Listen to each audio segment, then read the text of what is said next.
আৰম্ভ কৰি এজন দায়িত্বশীল এজন পৰিষদ হিচাপে আছে আৰু এই পবিত্ৰ দিনটোত আপুনি কি ক'ব?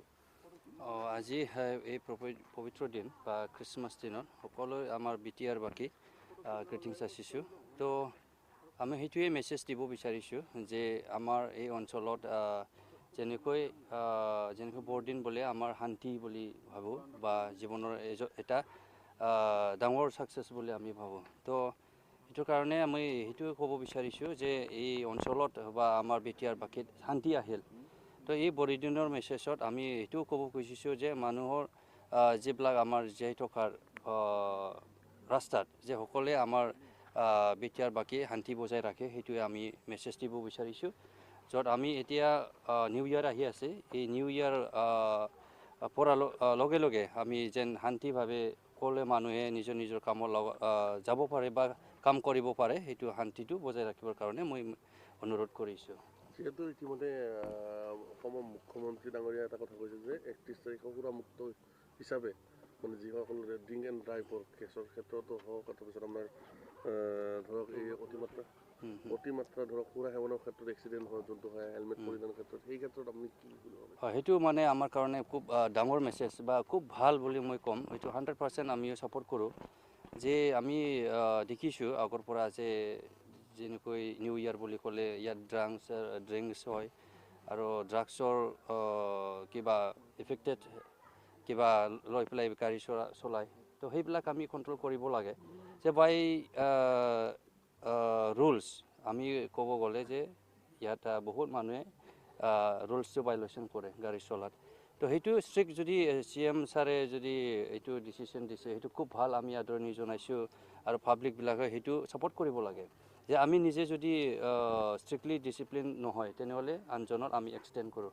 চ' সকলোৱে মানুহে এক্সিডেণ্ট হোৱা মানুহে মানে ড্ৰিংকছ নহয়, যোনে ড্ৰিংকছ কৰে ইয়ে মানে এক্সিডেণ্ট কৰে। তো সেইটো আমি টোটেলি 100% সেইটো কণ্ট্ৰল কৰিব লাগে আৰু আমিও সেইটো ছাপোৰ্ট কৰোঁ যে enjoy but not disturb others. তো নিজৰ ৰাস্তাত যোৱা সময়ত আমি দেখি পাইছোঁ যে কেতিয়াবা ফেমিলি যাই থাক এক্সিডেণ্ট কৰে, এই ড্ৰাগছবিলাকে এক্সিডেণ্ট কৰে। তো সেইটো টোটেলি আমি ছাপোৰ্ট কৰোঁ। য'ত আমি শান্তি বিচাৰোঁ বা সকলোৱে যে সেইবিলাক আমি যেন ছেফ পায়, সেইটো ঠিকেই ডিচিশ্যন লৈছে। আৰু ইতিমধ্যে যিহেতু আপুনি এটা সময়ত বিদ্ৰোহী সংগঠনৰ নেতা আছিল আৰু এতিয়া বৰ্তমান KLৰ লগত আলোচনা সন্দৰ্ভত মুখ্যমন্ত্ৰী আলোচনা আছে। আজিতো আমাৰ খ্ৰীষ্টানবিলাকৰ মানে গোটেই চবতকৈ মানে ডাঙৰ দিন বুলি আমি বিশ্বাস কৰোঁ। এই দিনতে মানে প্ৰভু যীশুখ্ৰীষ্ট এই সংসাৰত আহিছিলে আৰু তেখেতৰ অহাৰ কাৰণ এইটোৱে আছিল যে এই সংসাৰত এটা পিচ, মৰম আৰু উশাহ জয় এইটো মানে দিবলৈ কাৰণে। আৰু মানে চবকে মানে এই আমাৰ ডাংচিবাৰী বেপ্টিষ্ট চাৰ্চৰ পৰা আৰু বিশেষকৈ বড়ো বেপ্টিষ্ট চাৰ্চ এছ'চিয়েশ্যনৰ পৰা মই সেইটোৱেই ক'ব বিচাৰোঁ যে এই দিনত মানে যিটো এইটো শান্তিৰ এটা দিন, মানে আমাৰ ইয়াতে শান্তিটো বজাই ৰাখে। আৰু নতুন বছৰতো মই কওঁ যে গোটেই দিন বা প্ৰত্যেক দিনটো এটা নতুন দিন, আৰু সেইটো কোনো দিন পৃথিৱীৰ সৃষ্টি হোৱাৰ পৰা হোৱা নাই। আৰু যেনেকৈ আজি 25 ডিচেম্বৰ 2021, অহা বছৰটো নিউ ইয়াৰ্ছটো হ'ব 1 জানুৱাৰী 2022, তাৰপিছত আৰু নাহে। আৰু সেইকাৰণে এইটো দিনটো আমি পাই পেলাই খুব আনন্দিত, আৰু মই আশা কৰোঁ যে অহা বছৰত আমাৰ ইয়াত ইমান গণ্ডগোল গ'ল বা কিমান নিজকে বিশ্বাস কৰিব নোৱাৰা তেনেকুৱা হৈছিলে, কিন্তু অহা বছৰ যে আমাৰ সেইবিলাক চব পাহৰি পেলাই এটা নতুন বছৰ বা এটা নতুন পৰিৱেশ আমি যেন গঠন কৰিব পাৰোঁ, সেইকাৰণে মই এইটো আশা কৰি পেলাই